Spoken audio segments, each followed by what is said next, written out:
بسم اللہ الرحمن الرحیم۔ السلام علیکم۔ میں ہوں غلام عباس اور آپ دیکھ رہے ہیں عباس ٹیک یوٹیوب چینل۔ ناظرین، آج ہم آپ کو ایک ایسا واقعہ سنانے جا رہے ہیں جس کو سن کر آپ کا ایمان تازہ ہو جائے گا۔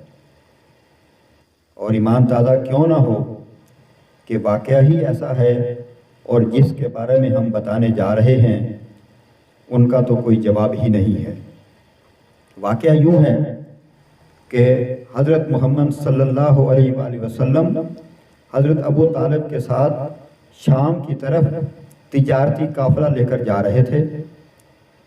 جب قافلہ بحیرہ رحب کے پاس سے گزرنے لگا تو وہ ایک راہب وہاں بیٹھا تھا، اس نے دیکھا، وہ فوراً لپکا اور اس نے حضرت محمد صلی اللہ علیہ وآلہ وسلم کا ہاتھ پکڑ لیا اور کہنے لگا، یہ سارے جہانوں کے سردار اور رب العالمین کے رسول ہیں اور یہ رحمت للعالمین ہوں گے۔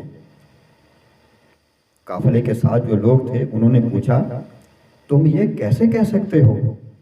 راہب نے بتایا، تم لوگ جب اس ٹیلے سے اتر رہے تھے تو میں نے دیکھا کہ کوئی درخت اور کوئی پتھر ایسا نہیں تھا جو سجدے میں نہ گر پڑا ہو، اور یہ صرف نبی کو ہی سجدہ کرتے ہیں، اور میں انہیں مہر نبوت سے بھی پہچانتا ہوں جو شانہ کی ہڈی کے سرے کے نیچے سیب کے مانند ہے۔